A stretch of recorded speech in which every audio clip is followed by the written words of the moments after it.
firstly, can I thank you? I had two aims for my trip to the States. It was to hear Ron Paul speak and to hear you speak, so that's both of them completed now, which is fantastic.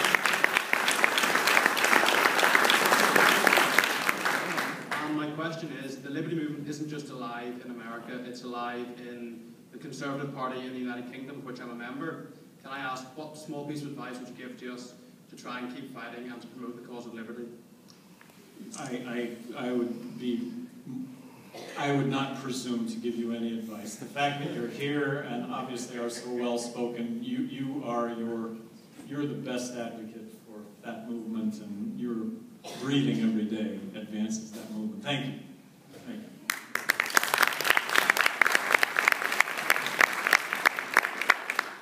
Hi, Governor Johnson. Thank you so much for coming out here. A lot of us are very big fans of you, and it's a real inspiration for such young people to be able to see you out here. My question for you is, theoretically, right now we still haven't had a healthy recovery. There's still a shortfall of demand. If we're to balance our budget and we're to cut spending, that would create a further shortfall of demand, and our economy would fall into recession, possibly depression. When is the right time to implement these spending cuts? Over how long a course of time? Do you know these specifics? And then in terms of practicality, like Alexander Fraser Tyler in the 1700s said that a democracy could never survive because people would vote themselves money from the public treasury. If we're to go through the difficulty of cutting spending, going through a recession, possibly depression, to come out a stronger country, how are we going to do that when the elected officials are elected by people who don't want to do that, more educated in economics to the point where they would know that we have to go through tough times to emerge a stronger nation?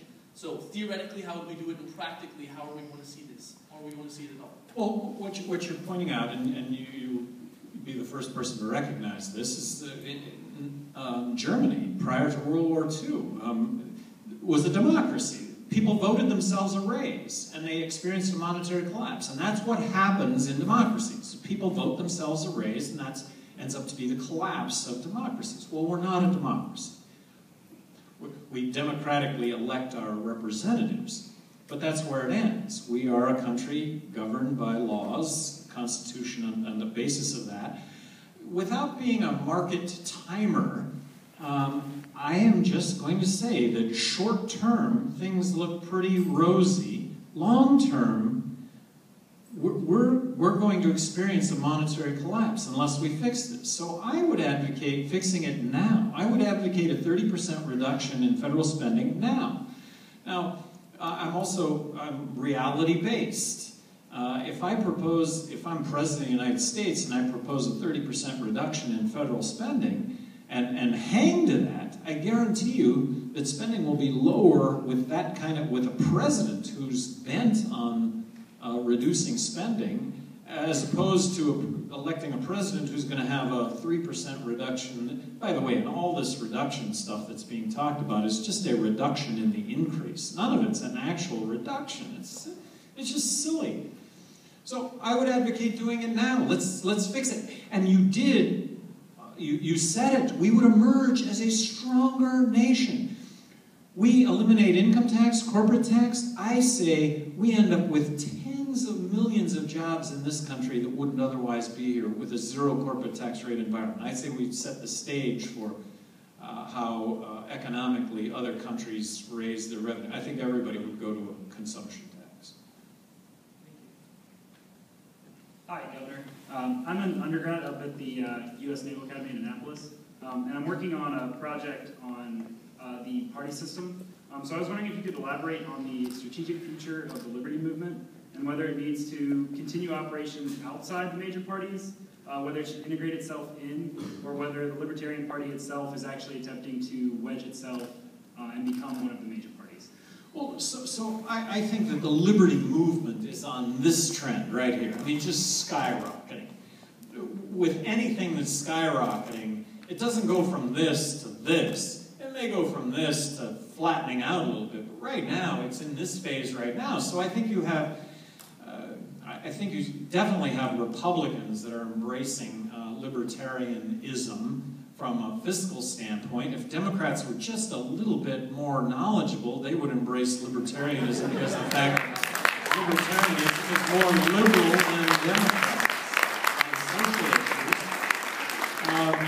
But that's the dynamic. I don't know how it ends up playing out, other than I think people are embracing the notion of liberty, libertarian, and for the most part, people are striving for a definition. Libertarianism, classical liberal. I think the majority of people in this room are classically liberal, fiscally conservative, socially acceptable. Thank you. I think that's reflective of the majority of Americans are in that category. Governor Johnson, thank you very much for coming tonight. I have a question for you. As an individual who has multiple family members who have served or are currently serving in the military, I also have multiple family members that are involved in the defense industry. When you talk about cutting defense spending, where specifically in the defense budget are you talking about cutting?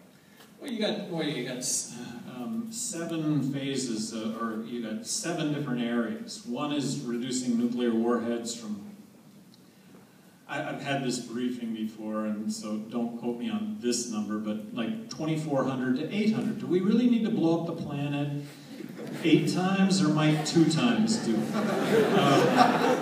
It's extricating ourselves from all of the conflicts that we're currently engaged in. It's troop reduction. It's troops in Europe. 100,000, 125,000 troops in Europe, and the civilian support staff that goes along with that. I'd have to be convinced that we should have one. But 30% reductions in that area. It's research and development. It's intelligence, which seems to be an oxymoron these days. All those things. Sort of following up on that, what's your opinion on military contracting in general that we've been using overseas? Would you prefer that we stick with that model, or that we start to bring things more back to the actual military when it comes to stuff that's being performed by contractors?